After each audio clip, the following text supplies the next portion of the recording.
In the 2008 economic crisis that spread across the United States, the city of Detroit was among the places where the burn was most felt. Its flagship automotive industry underwent large-scale closure, and vast areas of the city were in a state of severe urban decay.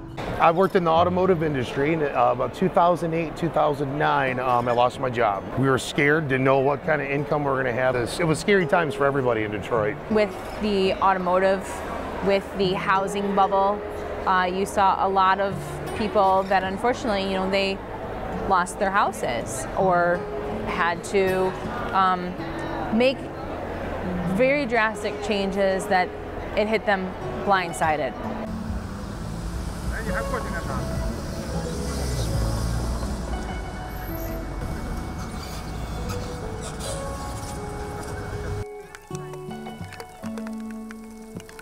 Like Scott and Nico, locals learned the impact of an economic crisis the hard way. The auto industry employed vast numbers of working Detroiters. It was as if overnight, Detroit became a synonym for unemployment, homeless, and failure.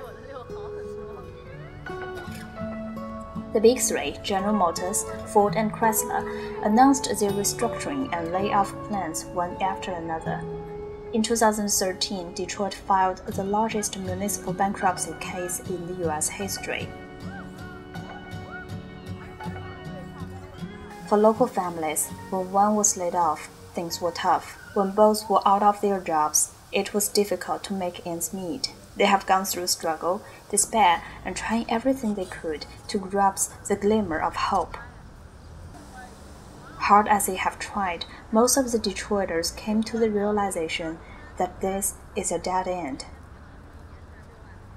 After trying and failing to return to his work as an engineer, Scott resumed his life as a backyard barbecuer, starting a family business as a chili sauce maker.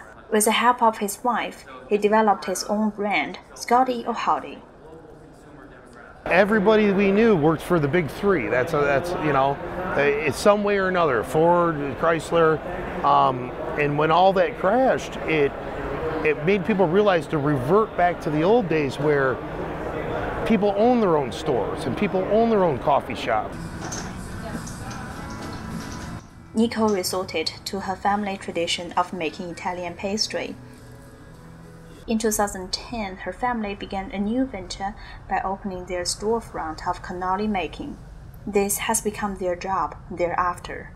There's a lot of people who started a food-based business at that time. There's a lot of people who started a DIY type of a business, making furniture from reclaimed wood, anything that they could get their hands on that was inexpensive.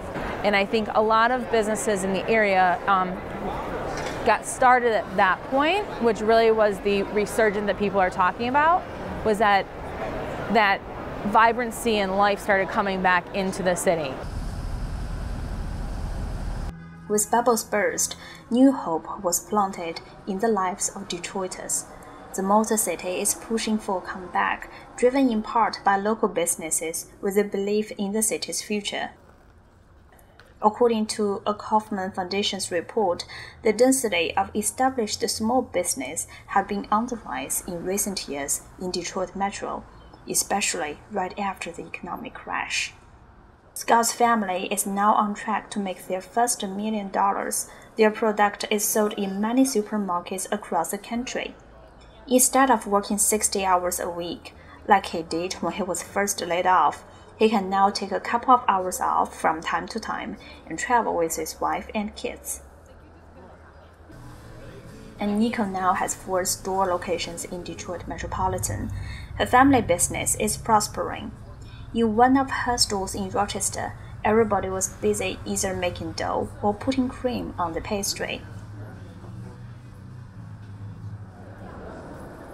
Their opportunity doesn't end there though. With Alibaba, a Chinese e-commerce giant, presenting its Gateway 17 in Detroit on June 20 to 21st, small business owners in Detroit have sensed a new possibility, selling their products to China. We are not thinking about selling Alibaba products to America. we are thinking about selling American small business or global small business to China. The potential of Chinese online market is well acknowledged across the world. A recent Deloitte report projects that Chinese online retail market to account for over 50% of the global online retail market in 2019. While Gateway 17 exposed small business owners like Scott and Nico the huge potential of going global, many have sensed the opportunity for quite a while, and they are here to get in touch with Chinese companies who can get them there. At this conference, that we have over 100 businesses from just the city of Detroit, and we have over 600 businesses from all across Michigan, our state, that are here participating in this conference. And if I know our businesses, I know they'll see this as an opportunity, and many of them will end up selling products through the platform. With lower cost logistics and many broker businesses on site to bridge the difference between China and US market, selling local products globally is also no longer as hard as it was in the past. Like its automotive industry, small businesses in Detroit can now reach many other corners of the world. Nico says Gateway 17 is an eye-opener. The information she received there made her thinking. Scott, on the other hand, has found quite a bit of opportunities.